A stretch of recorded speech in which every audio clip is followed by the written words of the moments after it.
gets a little frustrating. 2 more people were executed. And again, I don't report this every day, but you should know this continues. Today, they were hanged in the morning. So if you dissent from the mullahs publicly or even privately, they'll kill you. That is why the population of Iran has not risen up. Maybe they will. I don't know. Okay? Iran, continues its pitiful military response. A couple of drones went over toward Kuwait. U.S. forces blew them out of the sky. There's no doubt that if we wanted to, we being the United States of America, we could destroy that country militarily in probably 48 hours. And I did talk to President Trump about this. He does not want to kill civilians. Will that eventually have to happen? I don't know. Might. Israelis have no problem killing Iranian civilians. And I'm not saying that in a derisive, negative way. I'm saying they understand, okay, the Netanyahu government, that if Iran gets a nuclear weapon, go in Israel first. Well, they got it. Okay.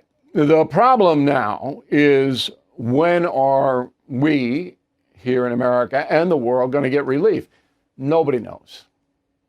And very, very frustrating for me, who has excellent sources. Nobody knows. And now we're 1st of June. And I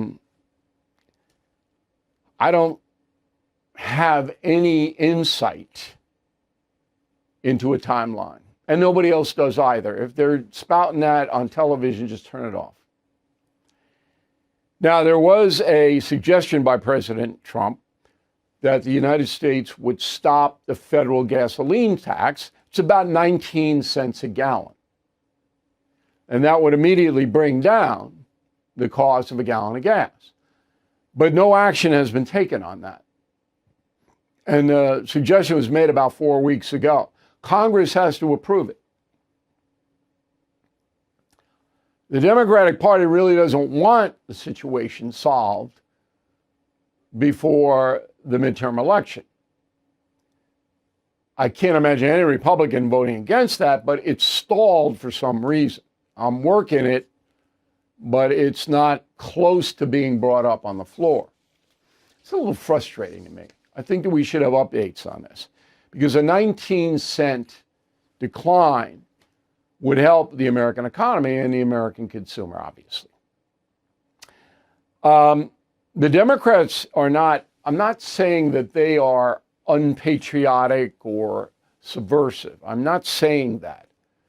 They don't believe in a mission in the first place because they hate Trump and they don't particularly care that Iran may have a nuke. I'm generalizing now. There are some Democrats who do. Most of the party, why'd you start it? You shouldn't have started it, blah, blah, blah, blah, blah.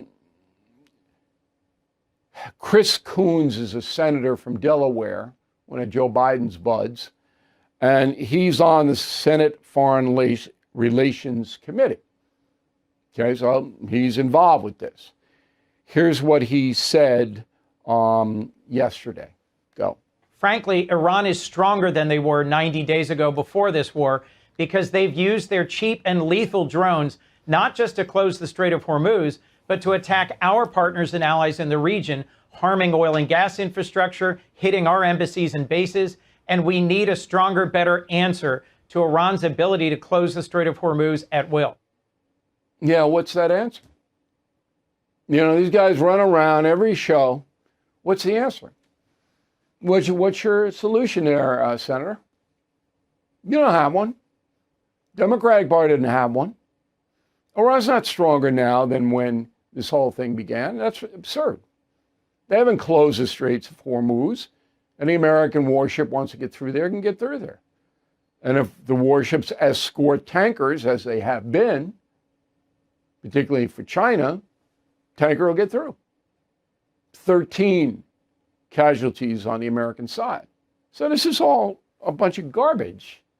Now, does Coons know that? Probably not, because he doesn't want to know it. Anything that goes into his sphere that doesn't jibe with what his political belief is, he's going to reject. It's the same thing with the press. Press doesn't want a win for Donald Trump with Iran. And I'm talking about 80%.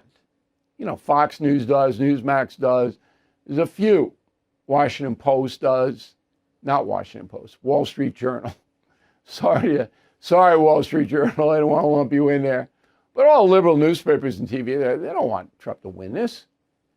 I could give you 1,000 examples. Here's just one. Go. It really is going to be up to Trump to sort of brand this very different politically, so that it doesn't seem as though the U.S. just went to war with Iran for no apparent reason, only to end up with a deal that was similar to the one that the Americans had basically a decade ago. No, that's the mantra. So Obama had a deal and Trump dismantled it, and Trump's going to get a worse deal or the same deal or whatever. Again, I will remind you, the Straits of Hormuz will take care of themselves. That's not anything that can't be done quickly. It is the weapons inspections. So if Iran would agree, the whole thing would be done in 20 minutes. And finally, with this talking points memo, the whole world should be rooting for the Trump administration, right?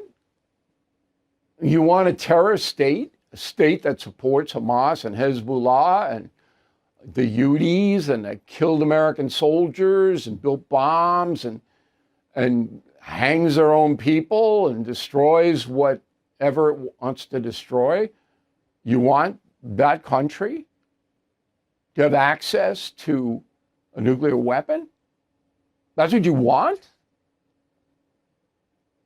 Everybody should be with us.